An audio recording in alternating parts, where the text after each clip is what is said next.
지난 2013년 5월 16일에 저쪽 캘리포니아에서 굉장히 유명한 당시에는 유명하지 않았지만 유명세를 탄 영화 하나가 개봉이 됐습니다. 중국 영화인데요. 이름이 마약 전쟁이에요. 한국말로 마약 전쟁. 영어로는 Drug War이라고 하는 그런 타이틀입니다.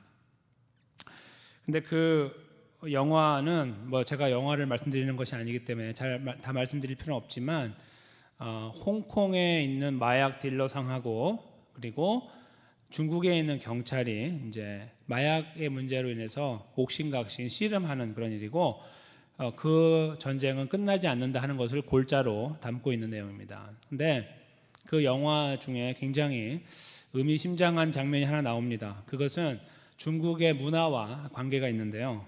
그것이 뭐냐면은 그 주인공이 있는데 남자 주인공이 자기 아내를 잃어요. 근데 좋은 일로 잃는 것이 아니고 자기랑 함께 마약 만들다 죽어요. 그래서 굉장히 한편으로 슬프죠. 그래서 이제 그 슬픔을 다른 자기 마약 딜러 하는 친구들하고 나눠요. 이렇게 내가 슬프다. 그랬더니 불을 하나 이렇게 불을 펴놓고 거기다가 진짜 돈 있잖아요. 그 돈을 이렇게 태우는 장면이 나와요. 근데 그것을 왜 그렇게 하냐면은 중국이 갖고 있는 컬처 때문인데 죽은 자를 이렇게 생각하는 그런 시간이 중국에 청명절이라는 날이 있어요. 청명절.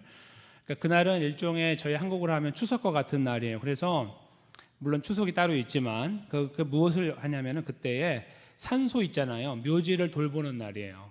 그날. 그래서 가서 이렇게 묘지를 돌보고 조상들을 생각하는 그런 시간을 갖는데 그때에 지전이라고 해서 종이로 만든 가짜 돈을 태운다고 해요. 돈을. 근데 그 돈을 돈 주고 사요. 가짜 돈을 돈 주고 사서 이제 그걸 태워요. 큰 돈도 있고 작은 돈도 있고. 근데 그 태우는 목적이 뭐냐면요.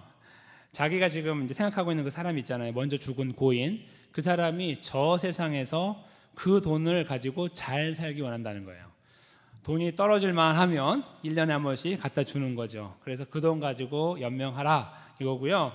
돈만 하는 게 아니라 어떤 경우는 종이로 집도 만들고 자동차도 만들고 또 그 냉장고 같은 것도 만들고 이런 것들을 만든대요. 그래서 그런 것들을 돈 주고 사서 그걸 태운대요. 왜요?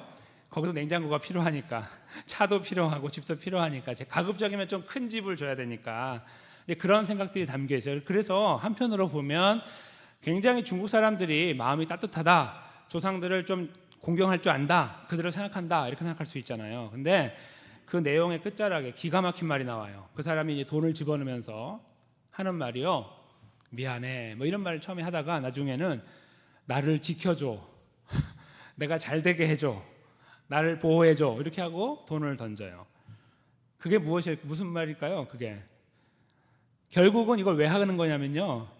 죽은 고인을 생각하는 게 아니에요. 그건 수단이에요. 수단. 그걸 통해서 누가 잘 되고 싶은 거예요? 자기가 풍요를 구하는 거예요. 죽은 자를 향해 풍요를 구하고 보호를 구하는 거예요. 그거는 그 사람의 문제가 아니고요. 그 중국 사람들, 저는 중국 사람들이 잘못됐다 그런 게 아니라 보편적인 사람들이 갖고 있는 생각이라는 거예요. 무언가 기회가 되면은 그걸 통해서 내 마음이 나는 선한 사람이요라는 걸 드러내려고 하는 것처럼 보이나 그 밑바닥으로 들어가면 어떤 경우든 내가 그걸 통하여 뭔가 좀 잘 되고 풍성하게 되는 것을 소망한다는 거죠. 그 사람의 문제가 아니라 한번 잘 생각해 보시면 저희도 그럴 수 있는 사람들인 것을 금방 깨닫게 됩니다. 뭔가 선을 베풀려고 하는 그런 마음이 있어서 베푸는 시간이 있을지 모르지만 그 이면에는 저희도 모르는 사이에 다른 어떤 그걸로 인한 반대급부를 찾는지도 모릅니다. 제가 이렇게 말씀드리면 아마도 확실하실 거예요. 선한 마음으로 다른 사람에게 이렇게 어려운 사람을 도와줬어요. 근데 이렇게 말합니다. 저는 아무것도 바라지 않습니다. 그냥 도와준 겁니다. 그런데 언제 문제가 생기냐면 평소에는 괜찮은데 그 사람이 갑자기 등을 돌릴 때, 그렇죠? 내가 그 사람 도와줬어요. 그 사람이 잘 됐단 말이에요. 근데 평소에는 괜찮아요. 그 사람도 잘 되고 나도 잘 됐으니까. 그런데 갑자기 그 사람이 등을 확 돌리는 거예요. 나에게 나쁜 말을 하고 소문을 내고 저 사람 나쁜 사람이라고 말을 하는 거. 그럼 말도 안 되는 거잖아요. 그럼 그런 상황이 되면 우리가 그래도 평정심을 가지고 괜찮습니다. 나는 그렇게 하지 않고 왠지 이런 데가 막 떨리는 거죠. 이렇게 입꼬리가 막 떨리고 그 사람만 생각하면 막 분이 올라오는 거예요. 그런 거 경험하지 않으시는가요? 저는 경험하는데 바로 그것이 무엇을 대변하는 거냐면 저희가 바로 이 영화에 나오는 사람과 같다는 거죠. 저희도 모르는 사이에 뭔가 선해 보이려고 하고 노력은 하지만 그걸 극복하지 못하는 거예요. 그 문제 앞에 서면 우리의 속내가 드러나는 거죠. 그래서 저는 이 이야기로 시작하는 이유는, 이 이야기 갖고 있는 것은 저는 소위 이기적인 것을 보여준다라고 일단 말씀드리고 싶은데요. 사람은 누구나 이기적이다, 이걸 말씀드리려고 하는데, 그렇게 이기적으로 가는 발로가 무엇이냐, 도대체 무엇이 우리를 그렇게 이기적으로 이끌고 있느냐, 이걸 저희가 본문의 말씀을 통해서 찾아보려고 하는 것입니다. 그리고 그것은 그러니까 이렇게 안 하면은 우리가 이기적이 안 되겠구나, 그 정도를 찾으려고 하는 것이 아닙니다. 저희는 보다 더 깊은 수준으로 내려가서 이 이기적인 문제가 얼마나 저희들에게 힘든 것인가, 그 현실성에 대해 좀 깊이 고민하는 시간을 가지려고 합니다. 그리고 그 끝자락에서 이 걸음을 주관하고 인도해 나가시고 회복할 수 있는 분, 우리 하나님께 다시 한번 무릎으로 나아가는 시간을 가지려고 합니다.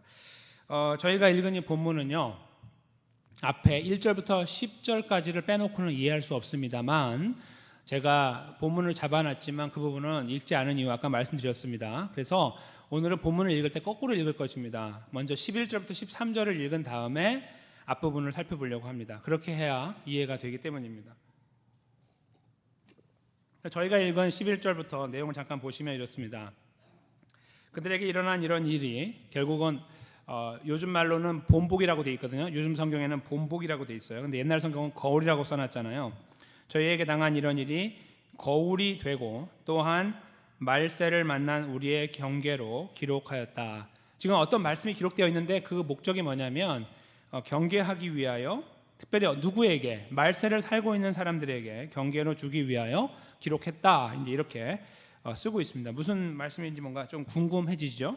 근데 그 다음으로 가시면 예기치 않은 표현이 나옵니다. 그런즉 선줄로 생각하는 자는 넘어질까 조심하라. 갑자기 선줄로 생각하면 넘어질까 조심하라는 말씀이 나옵니다. 뭔가 앞부분에서 서 있는 자라고 생각했던 사람이 있었는데 넘어졌나 보죠. 그 내용을 여기서 다루고 있는 것입니다. 그러니까 말세를 만난 사람들이 좀 기억하고 조심하고 마음에 담아놓고 거울로 삼든지, 아니면 오늘 본문의 제목처럼 본보기로 삼을 것이 뭐냐면 교만하지 말라는 거예요. 그 내용을 이제 여기에 요약이 되는 거죠. 교만하지 말아라. 그러면 자꾸 궁금해지죠. 무슨 일이 벌어졌는가. 근데 저희는 조금 더 마지막 절까지 일단은 그 내용을 좀 진행하겠습니다. 이제 교만하지 말라고 하신 다음에 사람이 감당할 시험 밖에는 너희에게 당한 것이 없다.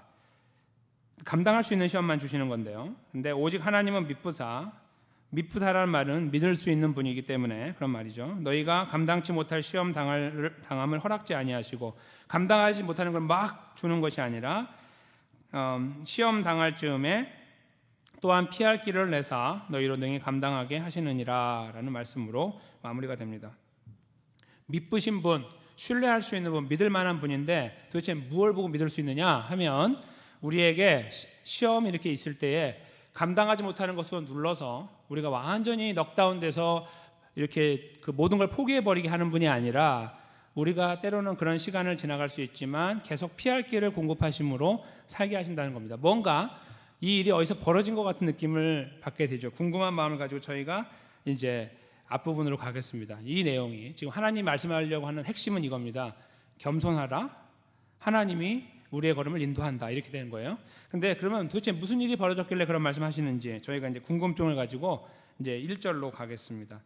1절에 보시면 형제들아 너희가 알지 못하기를 내가 원치 아니하노니, 그러니까 반드시 알아야 된다, 그런 말이겠죠. 우리 조상들이 다 구름 아래에 있고 바다 가운데 지나며, 이스라엘이라는 나라가 애굽에 있을 때에 모세를 통해 하나님이 그들을 구출한 작전을 저희가 알고 있습니다. 바로 그 하나님의 구출 작전이 이루어진 과정, 그거를 여기에서 표현하고 있구나, 금방 저희가 눈치챌 수 있습니다. 왜냐하면 우리 조상들이 다 구름 아래에 있고 바다 가운데 있었기 때문이다, 이겁니다. 구름 아래에 있다는 것은 구름 기둥으로 보호를 받았다는 말씀이겠지만, 바다 가운데라는 것은 바다 밑에 사는 것이 아니라 바다를 지난 홍해 사건을 말하고 있구나 하는 것을 저희가 눈치챌 수 있습니다. 그러면서 2절로 가시면 모세에게 속하여 다 구름과 바다에서 세례를 받았다, 이렇게 표현하고 있죠. 세례를 모세가 준 적이 없습니다. 자, 세례 받을 사람 오세요, 이렇게 하신 적이 없는데 영적인 의미로 해석하는 겁니다, 사도 바울이. 그 바다를 지난 걸 놓고서 마치 물을 지났으니까 이것이 세례를 받은 것과 같은 것이 아닐까, 이렇게 생각하여 여기 적은 거죠. 본인의 생각이 아니라 하나님께서 그렇게 생각을 주셨기 때문입니다. 다른 말로 바꾸면 그들이 그 홍해를 건넌 것은 영적으로 세례를 받은 것, 다른 말로 하면 구별되어졌다 하는 것을 말하고 있는 것이죠. 그렇게 구별된 그들이 그 다음 이제 내용을 보시면 어떤 일을 했냐면 다 같이 신령한 식물을 먹었다, 같은 밥을 먹었다는 거죠. 근데 거기에 신령하다는 것은 영적이다 그런 말이죠. 신령이다는 것은 거룩하단 말이 아니고 그냥 영적이다 그런 표현입니다. 영적인 음식을 먹었다. 그것은 만나를 말하죠. 이 만나를 먹은 것을 놓고 영적이라고 쓰고 있는 것은 그것이 그들에게 있어서 육적인 음식이 되기도 했지만 그들의 생각과 마음을 사로잡는 툴이 됐다는 것을 말합니다. 무슨 말씀이냐면 만나를 먹을 때마다 광야에서 있을 수 없는, 그 만나는 있을 수 없는 거잖아요. 그걸 먹으면서 하나님의 존재를 리마인드 하도록 도와주었다, 다시 기억하도록 도와주었다, 그런 의미에서 영적인 음식이 되었다라고 쓰고 있는 거죠. 같은 밥을 먹었고 밥만 먹으면 안 되니까 물도 마셔야죠. 그래서 4절에 보시면 다 같은 신령한 음료를 마셨다, 같은 그 음료수를 마셨다, 물을 마셨다, 이렇게 표현하고 있습니다. 같이 밥 먹고 같이 물 마셨다 이겁니다. 그런데 거기 보면 4절 뒷부분에 이는 저희를 따르는 신령한 반석으로부터 마셨음에 그 반석은 곧 그리스도시라라는 굉장히 당황스러운 말씀을 하고 있습니다. 여러분들 구약 성경 읽어보시고 출애굽기 특별히 읽어보시면 출애굽하는 과정이 나오지만 거기에 어디에도 예수님이라는 단어는 나오지 않습니다. 동시에 어디에도 반석에 따라다니는 일은 없었습니다. 반석이 따라다니는 것이 이스라엘 200만이 이렇게 움직일 때 돌 큰 바위 하나가 따라다녔습니까? 그렇지 않죠. 가는 곳마다 물 때문에 고생했습니다. 그런데 왜 따라다니고 있었다라고 표현하고 있을까요? 이거는 유대인의 전승에 근거하는 겁니다. 그러니까 유대인들의 원래 전승, 유대인들이 갖고 있는 성경 이외의 전승을 보면 그 이스라엘이 그 움직여 나갈 때마다 항상 가는 곳에 하나님이 물을 주셨잖아요. 그것을 이렇게 약간 이렇게 그 각색을 해서 이해를 했습니다. 어떻게 이해했냐면 가는 곳마다 밥도 있었고 물도 있었기 때문에 물을 내는 샘물이 반석이 우리를 따라다녔다, 이렇게 이해를 했던 거예요. 그것이 꼭 틀렸다라고 말할 수 없는 것이 그들이 가는 곳마다 물로 인하여 어려움이 있었지만 반드시 하나님이 물을 주셨기 때문이죠. 그래서 영어로 movable well이라고 불러요. 움직이는 우물, 그렇게 쓰거든요. 그런 표현이 유대인 전승에 있어요. 그래서 그 전승을 사도 바울이 여기서 사용한 거예요. 차용한 거죠. 근데 왜 그것을 차용했냐면 그래야 이해하기 쉽기 때문이에요. 만나야 하늘에서 내리니까 괜찮은데 물은 가는 곳마다 있지 않았거든요. 그렇죠? 근데 그거를 커버하기 위하여 이 아이디어를 갖고 온 거예요. 근데 그걸 누가 이해하냐면 유대인들이 이해하고, 첫째, 그리고 이 설교를 듣고 이 이야기를 듣고 있는 고린도 교회 성도들은 이해를 하는 거예요. 그래서 저희는 어떻게 이해하냐면 나중에 문헌을 통해서 유대인들이 그렇게 이해했다는 걸 알기 때문에 또 이해할 수 있는 것이죠. 그래서 우물이 따라다녔는데 그 우물이 그들에게 물을 주었는데 가만 보니 그것은 예수 그리스도였다라고 이제 말을 하고 있는 겁니다. 이제 그렇게 이해를 하는 거예요. 예수님이 따라다녔다라는 것을 전혀 그렇지 않은데도 그렇다라고 믿음으로 고백을 하고 있는 겁니다. 다른 말로 바꾸면요, 이스라엘 백성들이 홍해를 건너서 광야를 지나는 동안에 누가 거기에 함께하고 있냐면 하나님도 계시지만 예수 그리스도가 함께 하고 있다고 말씀을 하고 있는 거예요. 근데 왜 하필 예수님을 여기다 굳이 집어넣으려고 노력을 했을까요? 하나님이라고 해도 만족한데, 그렇죠? 그것은 저희가 아까 읽은 1절의 내용하고 잠깐 이렇게 접목이 되는 것을 보게 되는데, 저희가 간과할 수 있는 쑥 지나간 내용 중에 한 가지가 뭐냐면, 형제들아 우리가 알지 못하기를 내가 원치 아니하노니 하면서 우리 조상들이라는 말이 나옵니다. 우리 조상들. 지금 고린도전서는 누가 읽는 책이냐 하면 고린도 교회 성도들이 읽습니다. 고린도는 유럽입니다. 유럽. 그리고 유대인들은 아시아에 살죠. 서로 완전히 다른 사람들입니다. 그런데 그들을 놓고서 우리 조상들이라고 말을 하는 것이 말이 됩니까? 말이 안 되죠. 사도 바울은 유대인이고 또 유대인의 모양을 갖고 있는 로마인이기 때문에 이들하고 완전히 달라요. 체형도 다르고 다 다르단 말이죠. 근데 그들 앞에서 이 내용을 쓰고 있는 거예요. 우리 조상들이다, 이렇게 쓰고 있는 것, 의도가 있는 겁니다. 말을 실현한 것이 아니라 의도가 있는 거예요. 당신들의 하나님, 고린도 교회 당신들의 하나님과 나의 하나님이 같소, 그런 겁니다. 당신들이 믿는 예수와 내가 믿는 예수가 같소. 그러므로 우리는 하나요 라고 말하고 싶은 겁니다. 예수 그리스도라는 공통 분모를 갖고 있기 때문에 그 안에서 우리는 이 이스라엘 이야기를 우리 이야기로 받을 수 있습니다 라고 말하는 거예요. 당신들은 어쩌면 이방인이요, 이방인이니까 이걸 이해 못합니다 그렇게 말하는 것이 아니라, 비록 당신들이 이방인이지만 하나님의 은혜로 예수님을 통하여 우리와 같은 구원받은 사람들이 됐으므로 우리는 그 예수님이라는 공통 분모 안에 같이 있습니다. 그러므로 당신들의 조상들이기도 하고 우리의 조상이기도 합니다. 그런 의미로 우리 조상들이라고 쓰고 있는 거예요. 그래서 여기 지금 제가 아까 읽어드린 그 이 부분에서 예수 그리스도, 4절에서 예수 그리스도를 접목하고 싶었던 거예요. 하나님으로만 있으면 공통분모가 안 생겨요. 왜냐하면 고린도의 원래 신은 하나님이 아니기 때문이죠. 그러니까 신 이야기로 하면 안 되고 구원자 이야기로 해야 되는 거예요. 누가 우리를 구원했느냐. 그래서 예수 그리스도를 중간에 넣어둔 거예요. 그러므로 이렇게 함으로써 고린도 사람들이 소외되지 않도록 한 거예요. 만약에 사도 바울이 우리 시온교회에 와서 설교했다면 당신들의 하나님 그리고 나의 하나님 이렇게 하면은 굉장히 소외감을 느끼잖아요. 저 사람은 굉장히 거룩한 분이고 하나님은 굉장히 저를 사랑하는 분이고 우리는 그렇지 못하고 이런 걸 느끼잖아요. 근데 그렇지 않고 우리 하나님 또 우리 예수님 이러면 우리가 느끼는 게 달라요. 그거하고 똑같은 겁니다. 지금 사도 바울이 고린도 교회 성도들 향해 그런 마음을 나누어 주고 싶었던 것입니다. 물론 하나님께서 그렇게 원하셨던 것이죠. 그래서 그렇게 쓰고 계신다 이렇게 볼 수 있습니다. 여하튼 지금 광야에 있는 그들은 먹는 문제, 마시는 문제가 해결됐습니다. 동일하게 해결됐죠. 만나와 무법을 웨어, 움직이는 그 우물을 통하여 예수 그리스도를 통하여 해결되었다 하는 것을 설명하고 있습니다. 그런데 5절에 반전이 생겨요. 그러나 이렇게 쓰고 있죠. 근데 이 그러나는 그리스 말에 보면 굉장히 강조하는 말이에요. 어떻게 강조하냐면 그런데 말입니다.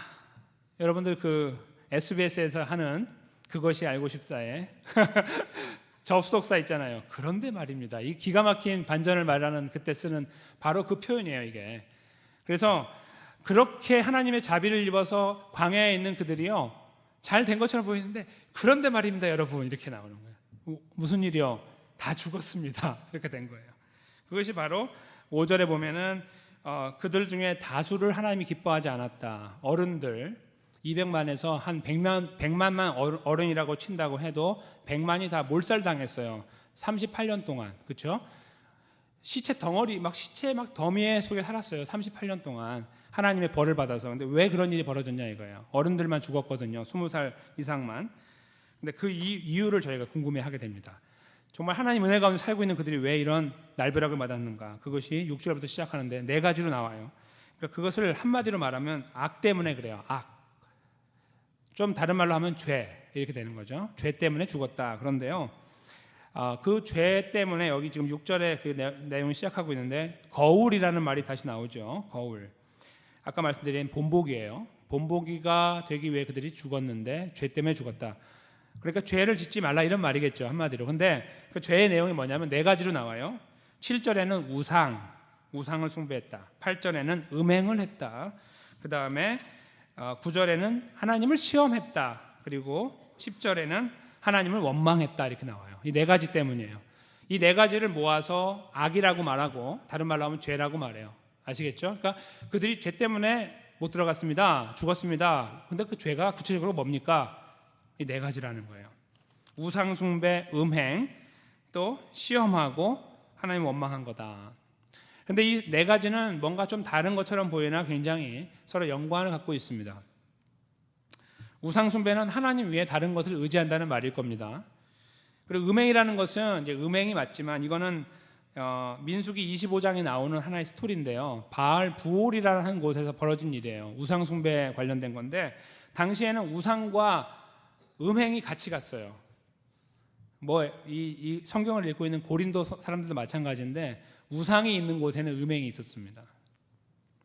거기에는 몸을 파는 여인들이 쫙 즐비하게 있어서 우상에게 뭔가 하는 액션은 바로 그와 함께 하는 것이었습니다. 그러므로 아무런 거리낌 없이 그 잘못되고 하나님이 원하지 않는, 우리가 볼 때도 역겨운 그런 일들을 그들이 행하는 것을 자행합니다. 아무렇지 않게 하는 거죠. 그런 걸 놓고 이제 음행이라고 하지만 그 음행의 근저에는 무엇이 있냐면 하나님을 향한 불신이 있었습니다. 하나님을 의지하고 하나님께 순종하고 바라보고 의지하는 것보다는 그런 겸손함을 상실하고 교만한 자리에서 이제 여기까지 온 것도 뭐 우리가 알아서 왔는데 지금까지 괜찮게 살았는데 살다 보니까 뭐 그냥 괜찮은 것 같은데 라고 하며 그들의 삶 자체의 무게를 자기들의 어깨에 두는 순간에 그들이 이런 문제를 만나게 된 거예요. 그래서 우상 숭배도 문제지만 그것과 같은 맥락에서 음행이 이루어진 겁니다. 그리고 여기 9절에 나오는 시험이라는 말은요, 원래 의미는 반대한다 그런 의미가 있어요. 그러니까 하나님을 내가 테스트한다 그런 말이 아니고 하나님을 반대한다.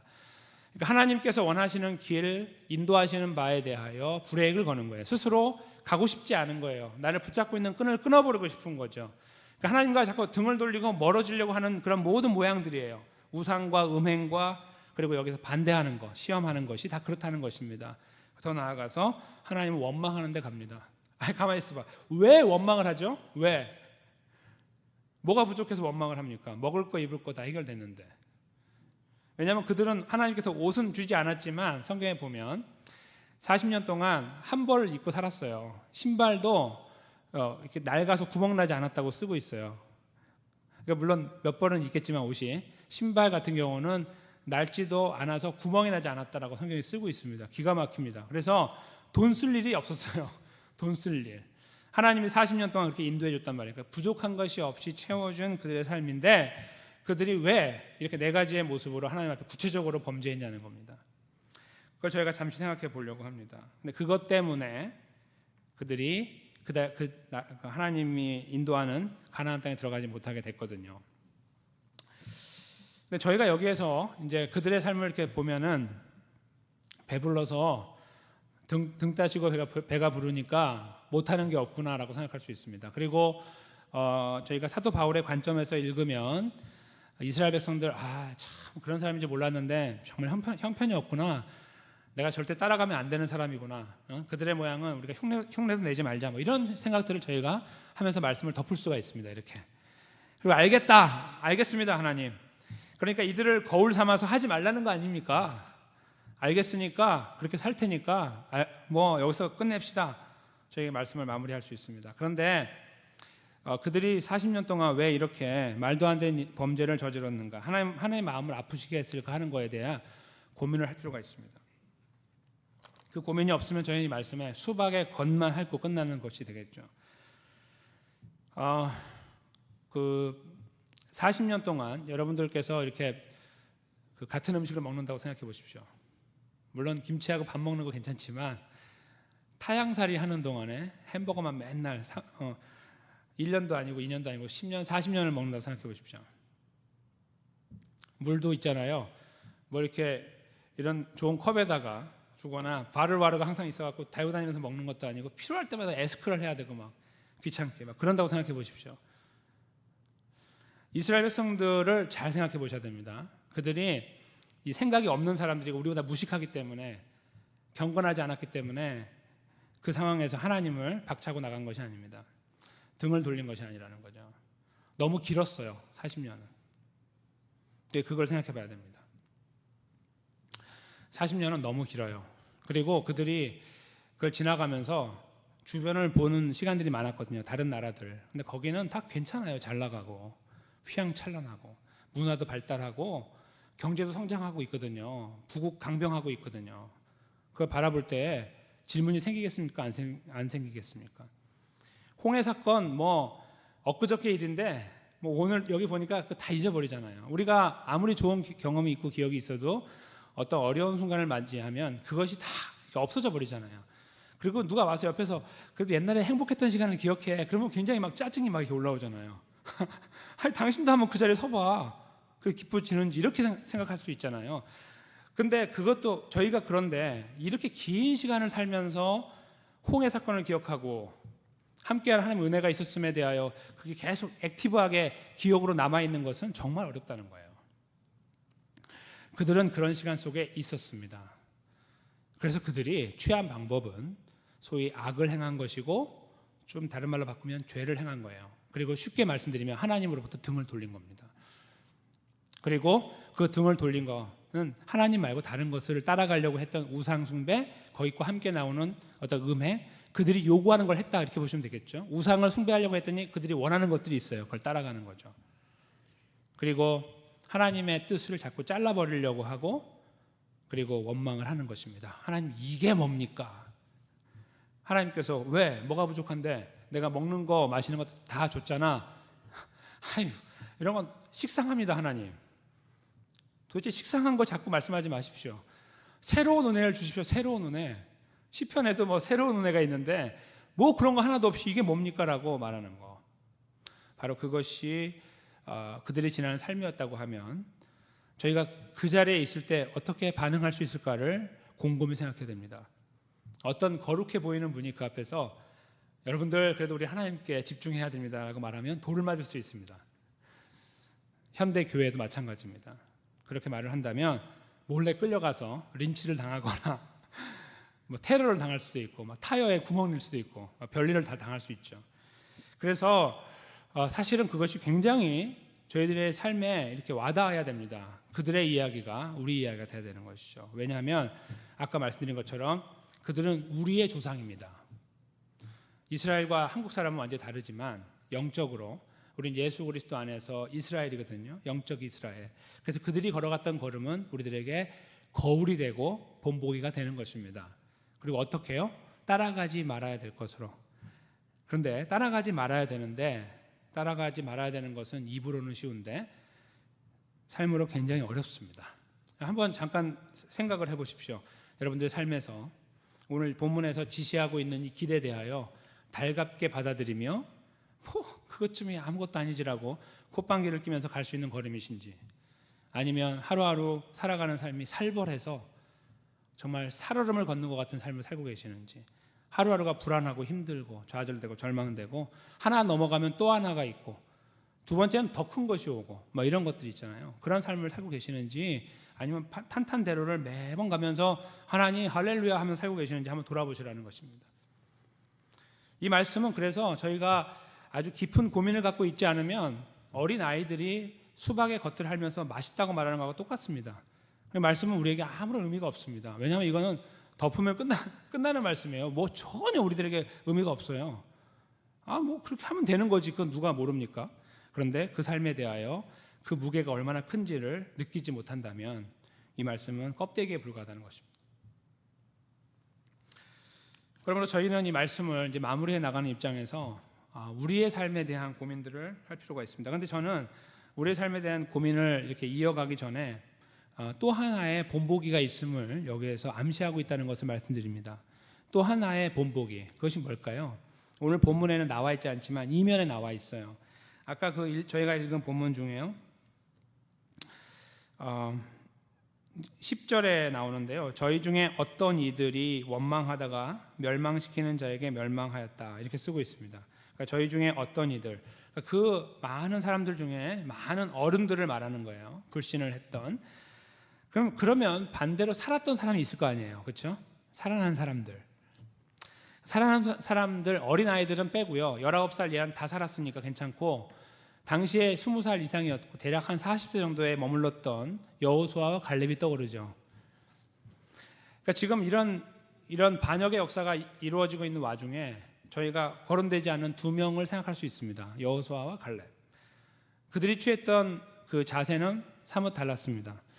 하나님을 향한 그 절대적인 신뢰를 갖고 있었습니다. 그리고 스스로 교만하지 않았습니다. 여기까지 걸어온 걸음의 주인은 하나님이시다라는 것을 늘 인정하고 걸어왔습니다. 똑같은 상황을 지나가고 있고 똑같은 불평적인 상황, 어려운 상황이 있었지만 그들이 거기에서 다른 신을 추구하거나 또 그들이 원하는 것을 따라가거나, 그리고 하나님께 그 등을 돌리거나 다 잘라버리거나 원망하는 그런 걸음을 걷지 않은 자들, 여호수아와 갈렙이 있었음을 생각합니다.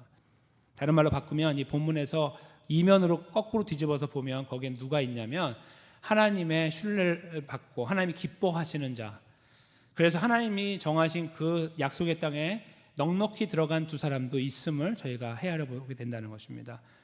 그러므로 여호수아와 갈렙이 참 대단한 사람이니까 우리가 그들을 따라가야 되겠다, 그런 말씀이 아닙니다. 여호수아는 아주 큰 실수를 범했던 사람이죠. 그럼 완벽하지 않았습니다. 그가 이스라엘을 이끌 때에 아이성이라는 성을 점령할 때 하나님께 묻지 않았습니다. 그래서 폭삭 주저앉았고, 더 나아가서 기브온 민족을 받아들일 때도 기도하지 않고 해서 폭삭 무너지게 되는 사건이 있었습니다. 아무것도 아닙니다. 여호수아와 갈렙은 그냥 사람입니다. 하나님이 그 자리에 세워놓은 모델입니다. 본보기로. 그 본보기가 그럼 우리에게 무엇을 말하려고 할까요? 그들을 따라갑시다가 아니라 그 본보기가 보여주고자 하는 겁니다. 예수 그리스도죠. 우리가 본문에서 결국은 어디를 집중하고 봐야 되냐면, 이 무너져버린 이들을 보고서 거기에 막 집중하면서 이렇게 하면 안 되는데 그걸 갖고 있어 끝나면 안 됩니다. 그걸 잠깐 스탑하시고 예수님을 바라보십시오. 어떻게 하셨는지. 예수님은 하나님의 본체셨습니다. 이 땅에 오셨습니다. 예수님이 뭐 굳이 하나님께 물어볼 필요가 있습니까? 오병이어 할 때 그냥 주면 되죠. 하나님이신데 뭘 기도를 해요? 그냥 주면 다 끝나는 거 아닙니까? 근데 유독 예수님은 기적을 베푸실 때마다, 그리고 사람들 앞에서 하나님의 이름을 거론합니다. 특별히 하나님 앞에 눈을 들어 기도하고 하나님의 도움을 받습니다. 이렇게 받는 과정을 지나갑니다. 그리고 사람들 앞에서 하나님을 찬양합니다. 또 십자가를 지실 때도 겟세마네에서 기도하지 않아도 되는데 기도하십니다. 무엇을 말해주고 있습니까? 겸손하게 끝까지 자기의 구원자 되시는, 만든 창조주가 되시는 하나님을 의지하는 모습, 바로 그것을 남겨주신 것입니다. 누구에게요? 하나님 백성들에게. 저희가 이 본문에서 주목해야 되는 것은 두 가지 모델이 되는 것입니다. 하나는 그 삶을 놓고 삶의 정황에 이 모든 역사가 자기 손에 의해 쓰여졌다고 믿고 거기서 스스로 교만하여 하나님으로부터 등을 돌리는, 그리고 정말 이기적으로 바뀌어서 자기가 계산한 대로 삶을 드라이브 하려고 하고, 생각한 대로 하려고 하고, 세상의 방법대로 하려고 하고, 그런 것들에 전혀 양심의 가책을 느끼지 않고 살려고 하는 그런 모델에 대하여, 그것이 혹시 저희 안에 있다면 경계하는 것이 될 것이고, 둘째는 그럼에도 불구하고 하나님 백성의 모습은 분명히 존재하고 있는데 그것은 여전히 변함없이 겸손하게 그 하나님을 신뢰하는 것이다. 마치 여호수아와 갈렙이 했던 것처럼, 그리고 사실은 그 불완전한 모델이 아니라 완전한 모델 되시는 예수님이 하셨던 것처럼이라고 저희들이 이 말씀 속에서 중요한 하나님의 뜻을 발견하게 되는 것이죠. 우리가 그 안에서 그러므로 우리가 우리의 시선을 예수님께 고정해야 된다는 것을 발견하게 됩니다. 고정한다는 것은 그냥 거기만 멍하니 바라보고 있는 것이 아니라 그분이 하셨던 거, 그분이 예수님 하나님을 신뢰하고 의지했던 거, 그것을 저희가 바라보는 것입니다. 그것이 비록 저희는 약해서 오늘도 결심하고 쓰러지는 것이 여반사이지만, 그러나 그럼에도 불구하고 그 삶을 갈 수 있는 에너지를 얻게 됩니다. 왜냐하면 그 삶의 무게가 우리 어깨에 없기 때문이죠. 우리 어깨에 다 하나씩 짊어지고 가고 있잖아요. 근데 이거를 계속 짊어지고 가는 것이 아니라 이 무게를 이거 짊어진 채로요 예수님 위에 올라타는 거예요. 또 쉽게 말씀드리면, 그렇죠? 그래서 그분이 우리를 드라이브 하는 겁니다. 우리 삶을 인도하는 그분이 우리 삶을 인도하시는데 왜요? 왜 인도할 수 있냐 하면 그분이 우리보다 먼저 이 걸음을 걸었기 때문이에요. 겸손하게 하나님을 신뢰하며 그 땅에서의 삶을 잘 이루어 가셨기 때문이에요. 저희가 지금 고민하고 있는 하나님 백성의 삶, 정말 쉽지 않아 보이는 그 삶을 예수님께서 넉넉히 이루어 가셨기 때문이에요.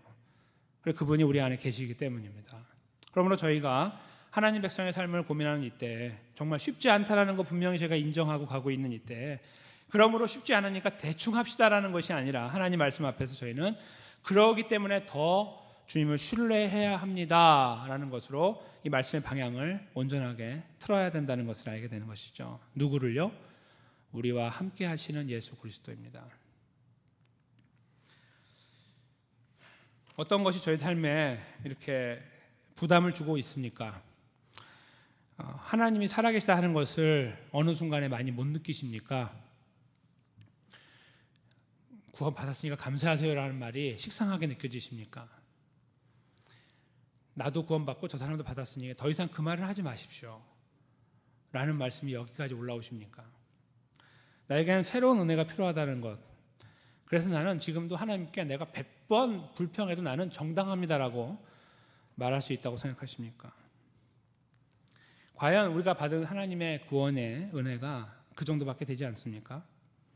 무언가 이 땅에서 더 많이 누리고 그만큼 이루어 놔야 복을 받았다고 그렇게 자부할 수 있으십니까? 그렇게 하고 하나님 나라에 가야만 만족하시겠습니까? 세상은 그렇게 말하죠. 오늘 본문에 이스라엘은 그걸 봤기 때문에 저렇게 힘들어했던 것입니다. 하나님 이거 말고요, 홍해 이런 거 말고요, 우리에게도 주세요 라고 했던 것처럼 우리도 똑같이 하나님께 구하며 가고 있을 수 있습니다. 바로 그 상황에서 도대체 그 이슈들이 무엇인지를 한번 헤아려 보십시오. 정말 그것이 큰 것입니까? 저는 그것이 아무것도 아니다 그런 말씀을 드리는 것이 아니에요. 정말 큰 문제죠. 그러나 하나님 앞에서 우리가 대답을 해야 합니다. 예수님이 이 땅에 오신 것은 뭔데요? 대충 그건 아무것도 아닙니까? 그분이 이 땅에 오시고 십자가에 돌아가시고 부활하시는 것이 아무것도 아니에요? 보지 않았기 때문에? 느끼지 못했기 때문에? 구원이라는 거 우리가 실제로 아직 만져보지 못했기 때문인가요? 천국은 들어가 봐야 알기 때문에? 그것이 아닙니다. 저희가 모여있는 이유는요, 그것 때문에 모여있는 거예요. 사도 바울이 그렇게 말하잖아요. 예수 그리스도, 그분이 우리의 공통 분모가 된다고 말하고 있잖아요. 그 부분에 저희가 다시 깊은 생각을 해야 합니다. 나에게 허락하신 하나님의 구원의 그 깊이와 넓이와 높이와 길이가 얼마나 되나? 나는 그거에 대해 얼마만큼 올인하고 살고 있는가? 매일의 삶이 그것이 나를 자극하는 자극제가 되고 내 마음을 감동하며 내 시선을 주님께 고정하고 주님을 의지하도록 돕는 힘이 되고 있는가? 아니면 그렇지 않는가? 굉장히 심플한 질문이죠. 우리는 그 앞에 있어야 됩니다. 우리는 그래도 있잖아요. 이렇게 끝날 수 있어요. 그래도 하나님 알겠는데요. 그래도 참지 못하겠습니다. 이럴 수 있습니다. 그래서 예수님이 필요하시죠. 우리에게는 바로 그 예수님이 그래서 필요한 겁니다. 할 수 없기 때문에, 우리는 못하기 때문에, 아는데 못하는 것 때문에, 그렇죠? 근데 우리가 아는데 못하기 때문에 주저앉는 것이 아니라 그분을 붙잡기 때문에 저희가 붙잡고 가시는 그분이 계심으로 인하여 저희는 거기에 모든 것을 걸고 갈 수 있습니다. 언제까지요? 우리가 하나님 나라에 들어갈 때까지. 언제까지요? 예수 그리스도께서 이 땅에 오실 때까지입니다. 우리는 하나님께서 어떻게 선택하여서 우리에게 주실지 모르죠.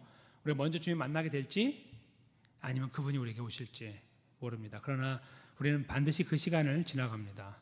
그때 우리가 하나님 나라에 들어가서 하나님을 찬양하고 영원히 섬기게 되는 그 순간, 거기에 저희는 모든 가치를 두고 삶의 목적과 의미를 두며 살아갈 수 있어야 될 것이고, 그럴 때 하나님이 주시는 위로와 평안들이 우리 안에 있을 것입니다. 그리고 하나님 그렇습니다. 나의 본보기는 예수 그리스도가 되십니다라고 계속 그분을 고백하는 행복한 자리에, 때로는 사람들이 알아주지 않고 인정하지 않고 스스로가 많이 초라해 보이는 그 순간이 있다 할지라도, 눈물 나는 순간이 있다 할지라도 우리의 눈물 닦으시고 우리 격려하시고 우리의 삶을 책임지고 인도하시는 그 예수 그리스도께서 우리의 유일한 위로자가 되고 격려자가 되는 바로 그 순간들을 지나가면서 하나님 백성에 대한 참된 자부심을 회복하고 그 삶을 누리게 되는 바로 그런 자리에 저희 모두가 힘있게 서야 될 줄로 믿습니다.